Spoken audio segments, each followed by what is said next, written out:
Well, Other sleeves green, or do you call them more like a turquoise or something? welcome everybody to round 14 of Grand Prix Kansas City. We're about to watch a feature match here with, on the left, Tony 2, and on the right, Yuuya Wantanabe. We're trying to figure out what color are Yuuya's sleeves there on the right. Dude, is Brian Kibler available? Oh, wait. No, I guess he couldn't see that. So blue-black for Wantanabe. Now, is 2-point blue-white? All right. Looks like it. They keep right away, and Wantanabe leads off Judge with a if I see swamp. Stone Force Memnite missing. Dude, for turn Tony one 2. Memnite. Why mess around? Now, are each of these players X2? I believe so. Do we know the records of these players? Is this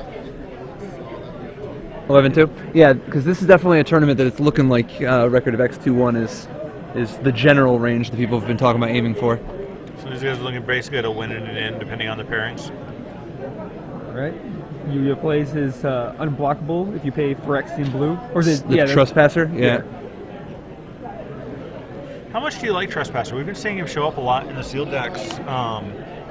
You know, he's kind of the guy, and he seems to have gotten in there a few times. So Gotten in there a few times. Absolutely. The guy's great. Oh, yeah. I mean, like, if you have blue mana, it's just a 2-2 unblockable, right? And he powers up all your artifact enabling stuff, but even if you don't have blue mana, he's just a 2-2 for 3 artifact. I mean, I've played some Auriok replicas in my day, and this guy actually has a really relevant ability. You know, you can just be like, I pay 2 and you take 2. Okay. And that's not even counting powering him up. No, the Trespasser's great. I mean, this isn't constructed, so I mean, what do I know? But I think he's great. Everybody says he's great. well, back in the day, he used to be a draft specialist, right? Oh, yeah, and I just pretend I'm not. Actually, like, most of the time I've top 8 has been draft. All right, so Tony plays a Master Call and triple blocks Trespasser. Tokens go away, or Memnite and one of the tokens go away. You have a follow-up here? It looks like he's got 2 different options. Is he just going to play the Skinwing? Oh, what's this? It is the Hand of the Praetor. Oh. Since our Hand of Praetors now, maybe Switch it on him. More a Poison? hybrid deck, or Not poison? Who can tell? We'll find out soon. We saw a lot of poisoning going on in the Central last Splice round. right here. It's so interesting how much. Yeah, it's so interesting how much the format has changed as a result of the new set. Yeah, new Phyrexia, just because of the poison being moved into all the other colors. Like I've been seeing some blue-white poison decks. Yeah. I actually saw one red-white poison deck, which blew my mind. I feel like throughout the weekend we've seen the entire variety of them. And here's the skin one we were talking about last With a Rashad token on there. Island for Tennessee. He's gonna. I'm going to go Vigilance due to the Splicer. Kind of interesting that the Rashad token looks like it's extended art. Like the Skinwing looks like Rashad has an arm extending beyond the card. All right, designed that way. Yeah, no, that's the Psychosis crawler, right? Psychosis crawler equal to the power and toughness number of cards in your hand, and they lose a life every time you draw a card. Every time you draw a card. Yep. I've heard a lot of people disparage that, but it just seems like it's a decent card just from the inevitability of drawing up, just taking off a point every turn. It's okay. Board. It's not great, but it's playable. It's not great. It's just that it doesn't have an immediate impact on the board. It's not actually that big. You empty your hand too easily, and it doesn't actually do that much damage. Like only doing 1 damage a turn each turn doesn't have that big of an impact on the board. So, I mean, I think it gets cut an awful lot. It's definitely not a strong card, but it's fine. It's playable. All right, some blocking by Yuuya there. It's really interesting. Sending the Sensor Splicer in there. Just with absolutely no regard whatsoever for the onboard block. Huh. What is his plan? Okay. There's got to be a plan here. Nobody just does that. Return those. He wants to get it back to get to make another copy. Now it makes sense. It's all coming together. Everything's just turning up Chew. Golem is 2. Absolutely. Throughout the weekend, we've been seeing how strong Remember the Fallen has been. Oh yeah, Remember the Fallen. Sealed and draft decks. Yeah, I mean Morbid Plunder was always really good, and Remember the Fallen is both easier to cast and better, more flexible because of the fact that so often you can get 2 creatures back if you want, Yeah. but you also have the option to go get some bomb or some, some cycling card or, any number of things, a key piece of equipment that was destroyed. Now, Remember the Fallen is just a really good card. Plus, white definitely appreciates the mild card advantage.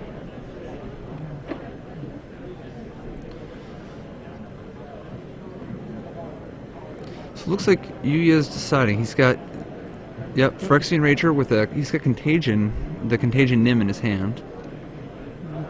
Missed the card he drew there. Definitely a black card, though.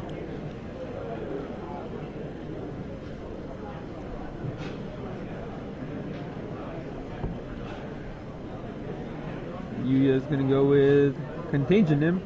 And gives Tony Chu a poison counter due to the Hand Creator's ability. So Tony Chu, sitting with 5 islands and a plains, a 1/1 mirror, a 3/3 golem, and a Sphere of the Suns. Just drew a Treasure Mage for his turn, so wonder what kind of targets we can expect here.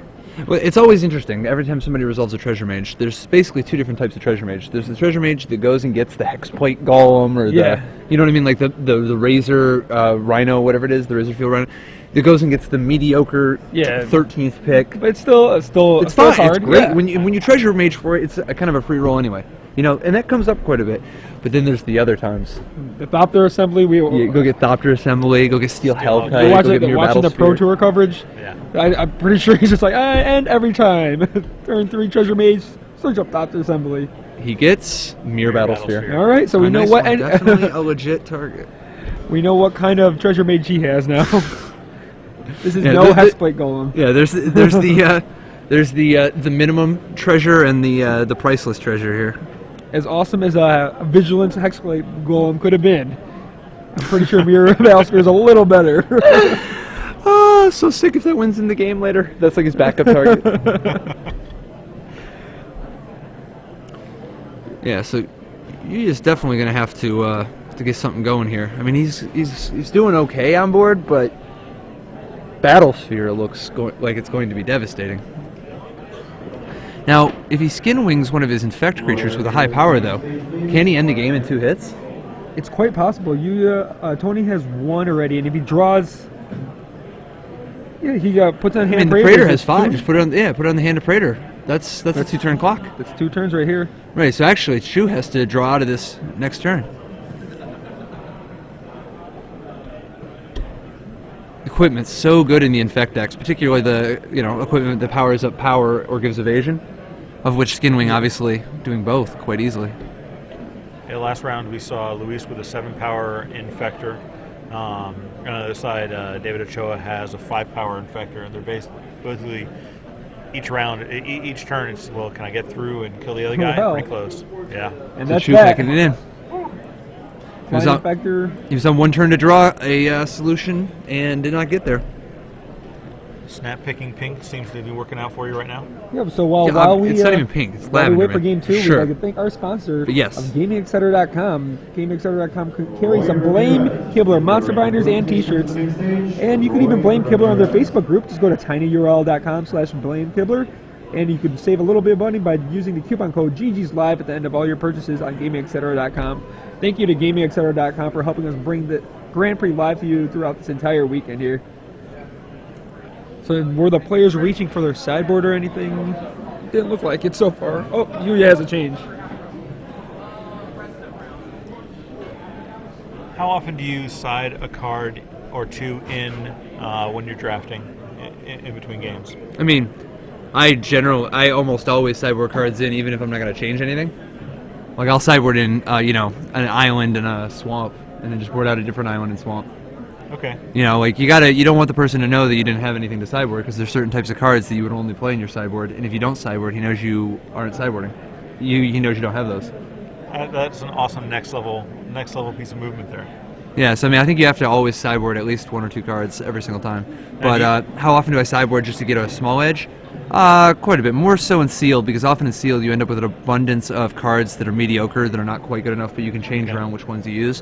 Whereas in Draft, often you end up a little bit more streamlined, a little bit shorter on cards. However, still there's going to be, sometimes you're going to want the Swamp Walker against the guy that's got black, and you're going to want